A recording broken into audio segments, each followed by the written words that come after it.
Alright, as a spaceship lands behind us. Sorry.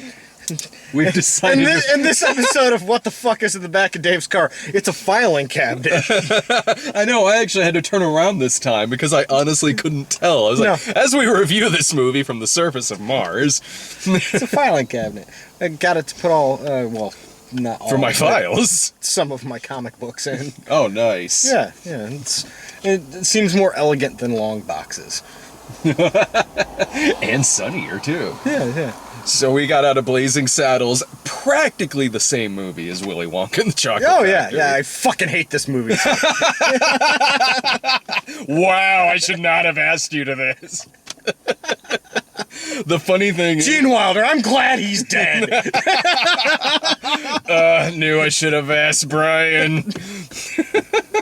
The thing is I honestly don't know how much Brian likes Willy Wonka and the Chocolate Factory. I don't know either. I don't. Blazing Saddles still holds up. Oh, God. I love that goddamn movie. Fucking classic. With its, racism and homophobia still involved. He's still hilarious. Still doesn't blink an eye at going after every single thing. Well, and that's... But it's done in such a fucking playful way that it's not, none of it's mean-spirited. No, it's not. And that's the thing. You can still go for those things, you just can't be mean about it. Yeah, and that's where the difference lies. This is what, political incorrectness is. And somewhere in the 43 years since this movie came out, the definition of that gets severely blurred, in which someone just goes out and blatantly says something racist or homophobic or hate speech, and when you call an asshole, they respond with, "Oh, you're just being politically correct." No, there's a different... and that's the thing that people don't realize, too. In this context, in a film that's obviously a comedy, context is important, and especially with people on the internet, that maybe they don't mean it in a hateful way, but you can't put tone into a fucking comment. No. Or a tweet. You can't. It's just... doesn't matter who you are. Yeah, no, not at all. And even beyond that, someone goes out and says something blatantly hateful, racist, and shit like that, oh, you're calling me an asshole. Oh, you were triggered. It's no, you were being an asshole. No, I'm calling you an asshole. At the end of the day, you're still an asshole. But it says a lot about a movie that 1973, I think this came out, that all this time has passed and we're in the theater watching it, and it's a packed house. It was a totally fucking packed house in there. And everyone is smiling along with it and laughing at all the same moments and jokes as we have since we all first saw the movie. Some people in the audience maybe saw it in the theater when it first came out. I first saw this when I was a little kid.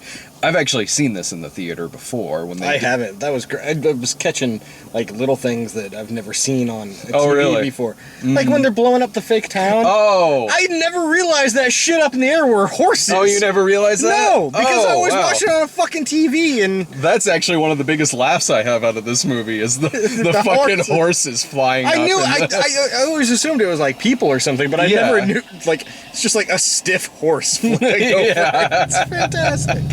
Oh shit, Chimino's filming something down there. But, that's one of those nice things when we see these re-releases, even, movies I don't care for, like Wizard of Oz, you catch details that you don't catch on TV, when we went and saw Wizard of Oz, when they re-released that, I never realized how fucking good the makeup was in that movie until I saw it on the big screen. Yeah. Oh shit, the Scarecrow makeup is amazing.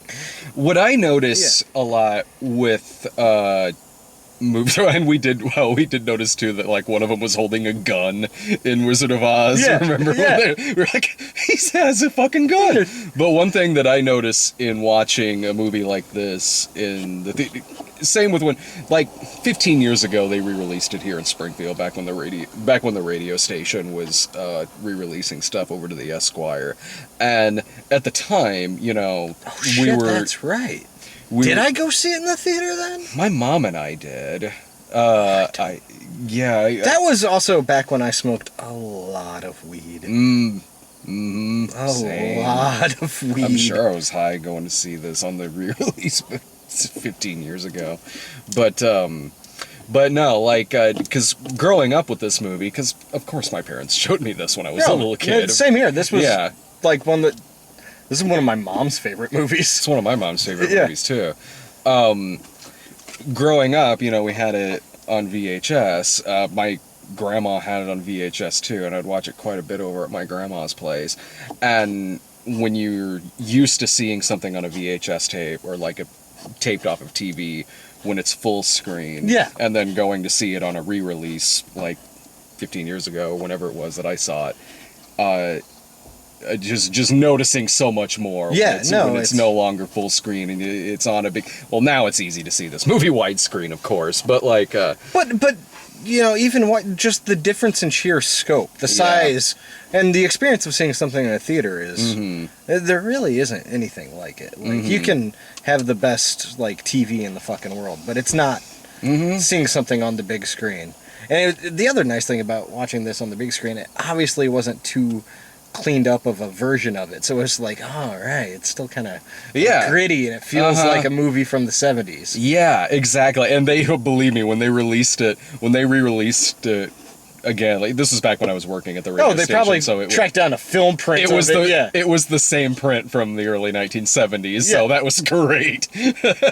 Old and dingy and oh my god, yeah. I remember when the radio station re-released Last Crusade, a movie that's not as old as Blazing Saddles is, and there was just like 5 minutes of it that were missing. And I was there seeing it with someone who was seeing it for the first time, and just suddenly Harrison Ford and Sean Connery are talking to each other like on the Zeppelin, and then just suddenly it cuts and they're escaping it. I was like, you missed about 5 minutes there. There's Nazis chasing them. Oh man, but no, I mean it really hasn't been that long since I've seen this movie. Like this is one that I go back and revisit every now and then. No, I do that quite often. Like this is one of my favorite comedies. This is this is one of the standbys on DVD. It's like I'm in the mood to laugh. I'll throw in Blazing Saddles, and same with Young Frankenstein. And, like you used to do that with Spaceballs, and as that movie's not aging as well as the rest of some of his other movies. Spaceballs? Yeah. Spaceballs... It's really not aging as well. Spaceballs is fine. It's one that I'll throw on because I liked it a lot when I was a kid. And I still think there's a lot of it that still works. Yeah, but it compared to something like Blazing Saddles... It's not as timeless. No, it's not. Yeah, it's not as timeless. I really feel like Spaceballs was kind of the start of the decline of Mel Brooks. And I'm like, all right, well, it's a lot. There's a lot more like of the moment references happening now. Like, fuck. And then you try and watch like Robin Hood, Prince of Thieves, or Robin Hood Men in Tights now, and you're like, ooh, this hurts. or that fucking Dracula one he did. Oh, Dracula Dead and Loving It. I haven't seen that since it first came out. I remember even at the time going, this isn't very good. Remember Life Stinks? Yes. I remember, it's something like Life Stinks and like Dracula Dead and Loving It. I think I only saw like once. Yeah. But even this, though, the references that are certainly of the time, still work. They're still really funny. Yeah. And maybe it's all in the delivery. I don't know. And I will, like, the thing I'll give this over most of Mel Brooks's movies is the acting in this one's probably the best out of any of them. This and Young Frankenstein. Ensemble-wise, I would say. Oh, yeah. Because in this, like, the one thing you can always say about any Mel Brooks movie is just the way the movies are written. A lot of the actors have a tendency to go very Jewish with delivery. And this one, there's not a whole lot of that. As much. With Mel Brooks there is. Well, certainly, yeah. But, I think the actors in this are all kind of, they're like, okay, we're going to build ourselves actual characters. Yeah, and it makes Harvey Korman's too Jewish line work even more. Exactly.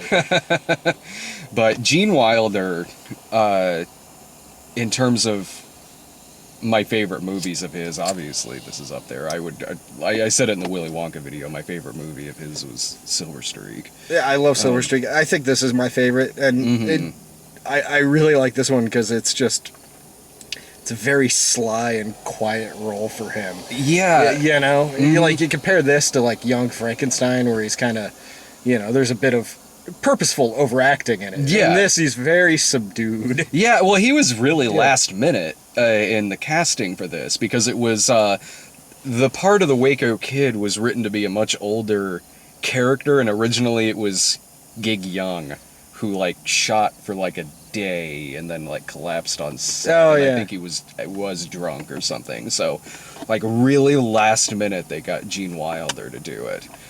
And Gene Wilder, in Young Frankenstein and certainly Silver Streak, he has that kind of quiet, mellow tone to him, sort of like a straight man kind of way, but just at a moment's notice can get really manic and insane just when he's pushed far enough. Yeah.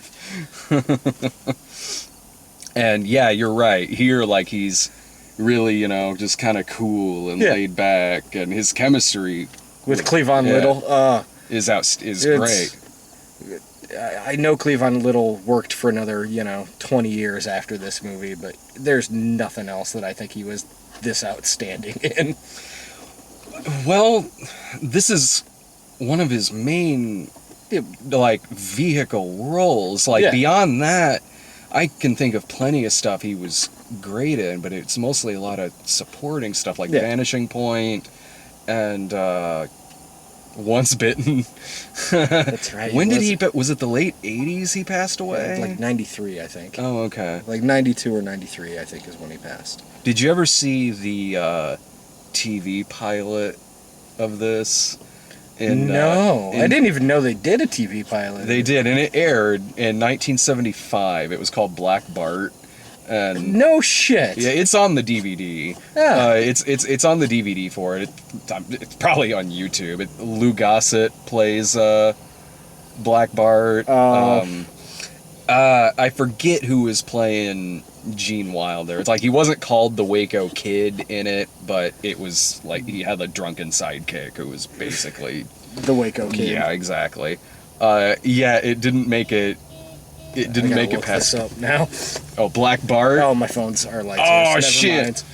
Never. I gotta see who. I just curious who was playing the. Oh yeah, I'll look it up. Oh man, it would be hilarious if the audience for this was the same exact audiences that we have for Willy Wonka. I think there was a lot of the same people in there because there was only a half hour between screenings. It was instantly packed in there. No, I really think it was a lot of the same people. A lot of the same people minus the kids. Yeah. And I think there were still some of the kids in there. Good! My parents showed me this when I was a kid. Show them the great stuff. Yeah. Steve Landsberg. Oh, okay. Steve Landsberg played Reb Jordan. Had Noble Willingham in it. Garrett Graham was in it. I honestly don't know if I even saw. Well, I'm sure I did. I'm sure I was probably just drunk when I was watching it. But yeah, it didn't make it past pilot. But this was back in the day where they would still air your pilot, just like they'd burn it off in the summer or some shit. Yeah, just all right, half-hour feature, throw on. Yeah, well, this is on here, followed by Puchinsky. Fucking Puchinsky. Sorry I keep yawning. We've been at the theater since 5, and it's around 9:30, so I'm a little wiped. Well, at least you got Blazing Saddles. Dude, not much on Willy Wonka, but... Fuck Willy Wonka. Blazing Saddles, yeah, I sat through Willy Wonka so I could watch Blazing Saddles. Is what happened. That was really like I got the text from you and I was at home and I was like looked at Sarah and I was like, I don't want to go see Willy Wonka. Does Sarah like it? I don't know. I didn't ask. It's like I fucking hate that movie. But I really want to see Blazing Saddles. See? Exactly. All right, I'm going. Wouldn't it be funny if it was like not these two that AMC re-released, but like The Woman in Red and like Haunted Honeymoon?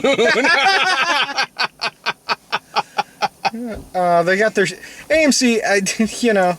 Their new VIP thing is stupid as shit, but you know, oh god, dude. They do a decent job of picking out movies to rescreen. Like, you know, much better than there is a drive-in theater here in Springfield, which we never go to. No, we don't. And drive-ins are cool. I like drive-ins, but they pick the most fucked up, horrible double features. Like 15 years ago, Bruce Campbell came to town after his first book and did a signing at the bookstore here in town.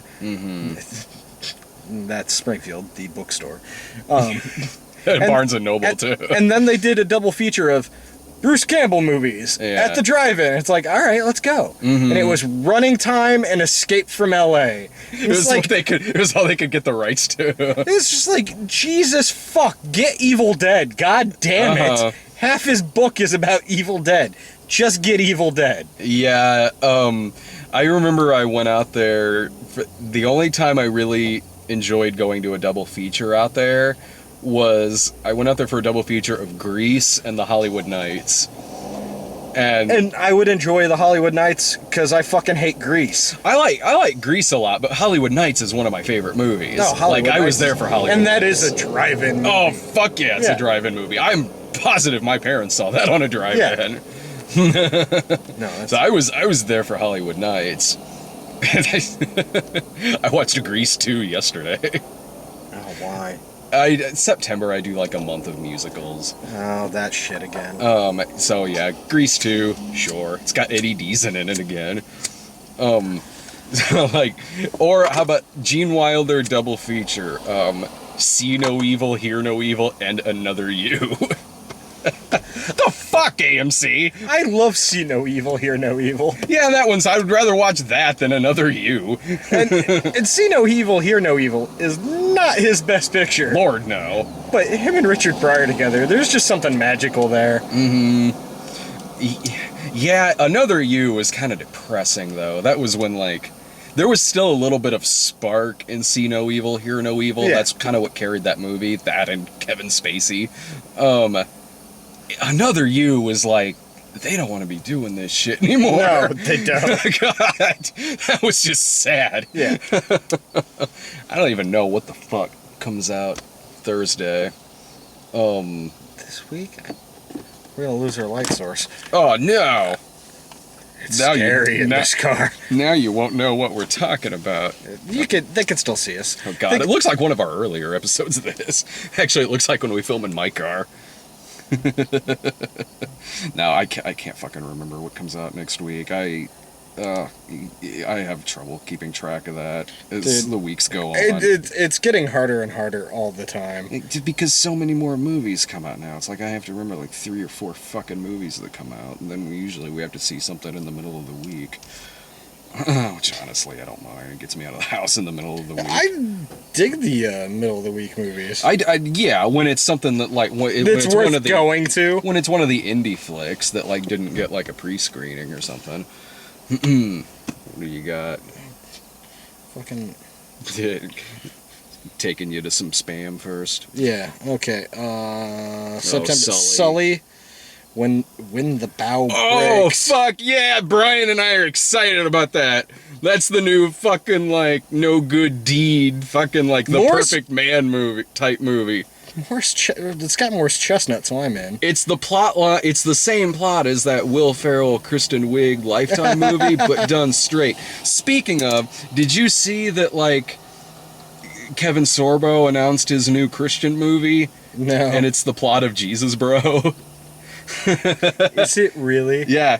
Yeah, the plot is the world's greatest atheist I don't know what that entails, but that's like the world's greatest atheist, like, has a near-death experience and has a come to Jesus moment. I'm like, oh shit, Jesus bro for reals. Oh God, that's all. That really, those two movies, that Sully and When the Bow Breaks, and then there's a bunch of like what shit that won't come to Springfield. Yeah. Oh, the wildlife, fuck. Just send Allison by herself. You're on your own on this one. And then the week after that, we have Blair Witch and Snowden and Right on, I'm excited for and Blair Witch. Hillsong. That's finally coming out. Yeah. What's it been? 3 years we saw the fucking trailer for that? Jesus, I don't even know where I can buy weed anymore. Neither do I. I'll have to ask my mom. True story. Fuck that. I'll just bring whiskey. We'll get loaded. Excellent. For Hillsong. See it. Fuck yeah, Jesus!